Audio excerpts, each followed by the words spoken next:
The truth lies at the intersection of all ideas. And man, has it been a crazy journey. When I look back on my life and I think about all the different things I have thought and the different things I've believed over the years, and then I think about how many times I've changed my mind about something and I've realized, oh, hey, I was wrong about that. And then I've pivoted and I've changed my mind about something, and then I've realized, I guess I'm wrong again, and I've switched my ideas around many times. And the truth is that every time I've changed my ideas about life, I've wind up discovering that I was wrong. And that's something that creates a sense of paradox, a sense of nothing is really real and nothing is really right, because you keep on realizing that you have been maybe deceived, you've been wrong about something. And then I realized in more recent times that it wasn't so much that I was really wrong, it was that I didn't see all sides of the consideration. I didn't think it through fully. And that's the problem with most ideas. It's not that they're wrong, it's that they aren't a complete picture. And if you really want to have the truth, it's not to shun all the ideas that are wrong. It's not to say, I'm going to turn away from these things that are bad and I'm going to go to the light and I'm going to suddenly be enlightened. It's much more about embracing a lot of different ideas and seeing the truth in all of them without being unwilling to allow them to exist together. And life is filled with seeming paradoxes, things that seem to teach us that because there's one thing that's right, everything else is wrong. But nature itself also proves that you can't have darkness without light, vice versa. And it's a terrible, terrible place to be, to hate the existence of something which by very nature must exist. To say, I'm a warrior against darkness, because darkness should not exist. And imagine being the sun determined somehow to cast its light equally on both sides of the earth, and there is no night, just eternal daytime. And how bad that would be for everyone, and how impossible it would be, because light casts a shadow. And that's how it is for us in our lives when we embrace ideologies and ways of thinking totally at the expense of every other way of thinking. And when I was a child, I was raised pretty conservative, I guess, Christian, and probably Republican, though I guess the truth would be we didn't really talk too much about politics, though if it did come up, it was going to be a right-leaning sort of a position that was mainstream in my home. But then I went through my teenage years and I entered adulthood, and I had this sort of epiphany that there is more to life than just this sort of a religious way of looking at the world. And I started thinking about politics not just as a thing that was maybe on the sidelines, a sort of periphery, but I started thinking about it as something I was wanting to be passionate about. And then I started thinking about all these other ideas I hadn't even explored before, like communism and fascism, and I saw all sorts of benefits to different political paths which weren't mainstream. And I guess that's kind of normal for young people. A lot of young people wind up having a lot of crazy different ideas when they're first trying to figure out where they stand and what their sense of identity is. And then there was a period of time where I didn't think so much about politics at all. I was thinking more about trying to get ahead personally, and I had this sense of, life is good if I can have a high quality of life, if I can do things that make me look like I'm middle class or affluent, if I can spend money whenever I want to go out to eat, or have a nice vehicle to drive, or be able to afford to go somewhere if I want to go somewhere. Those were the things that I thought about as being really appealing. Maybe it was being able to go get in a line at Starbucks or something. Maybe that was my new political identity. I don't know. But I guess I pretty much identified as a liberal, moderate, progressive-ish person.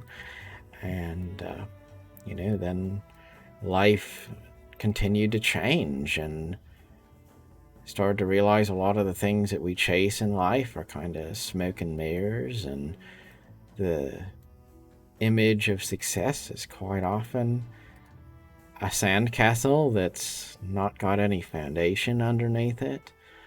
And then I went through a period of time where there was different sorts of adversity, and there was, a time of going from being, taking care of a mentally ill family member to having a marriage that was not all bad and also a bit toxic.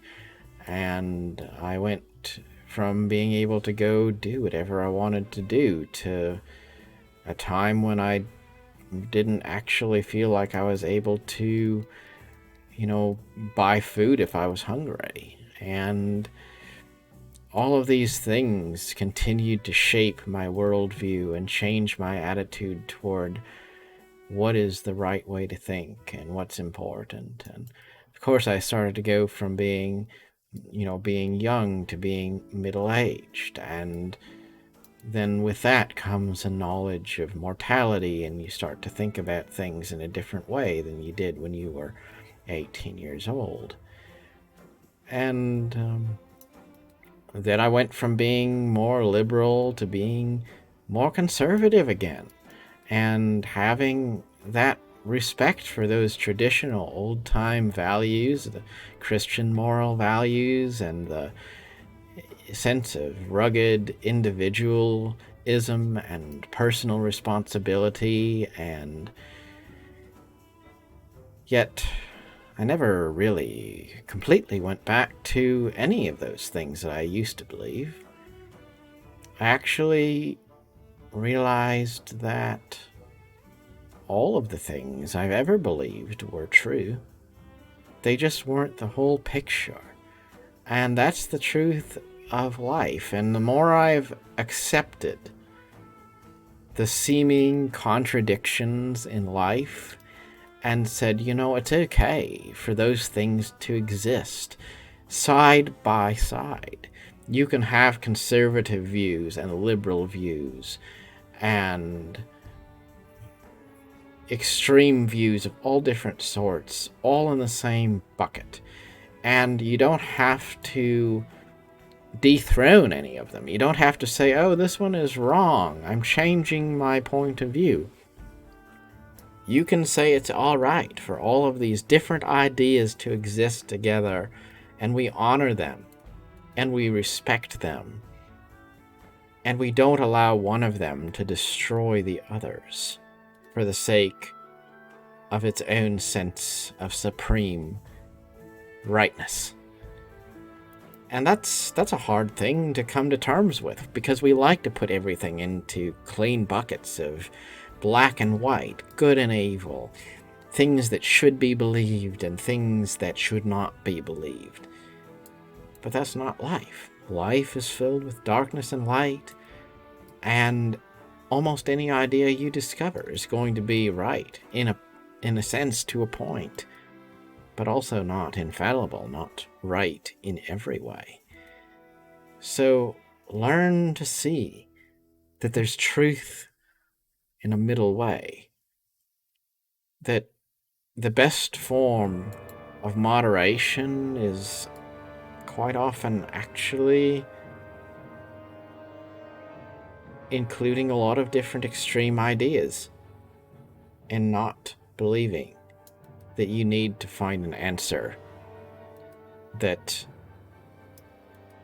throws all of them out of the arena except for the one triumphal truth. Once you accept that, then life suddenly feels a bit more reasonable, more manageable. Peace feels more attainable, because suddenly all of those contradictions that existed are in your hands again. It's in your power to say, am I going to be anxious and frustrated about life because things don't feel right? Or am I just going to accept it? Accept that it is all right, that despite our tendency to not believe it to be the case, the universe is unfolding exactly as it should, and our lives are unfolding exactly as they should. And then we just be ecumenical and passionate about the things that we believe, but also aware that conflicts do exist, they always will exist, and they probably always should exist. Because what interest, what value is there in life if there is no contrast, if there is no darkness and light? Do you really want to go to a heaven where all you have is this sort of puffy clouds and people sitting there half naked with weird looking angel wings strumming harps? Is that really what you want? Or do you want a world where there's all sorts of intrigue, and for every person that's young, there's someone who's old, and for every person who thinks that they found the answer, there's someone else around the corner that thinks they've found the truth in something opposite? Maybe that sense of conflict is actually the fuel that makes us tick, that leads us to greater heights and achievements, and makes us think about things in a meaningful way that would never be possible in any other way. So be glad for all of life's seeming conflicts, because no matter how much you wish that they weren't there, if they weren't there, life would not be anywhere near as rich or meaningful. Till next time, thank you very much. Goodbye.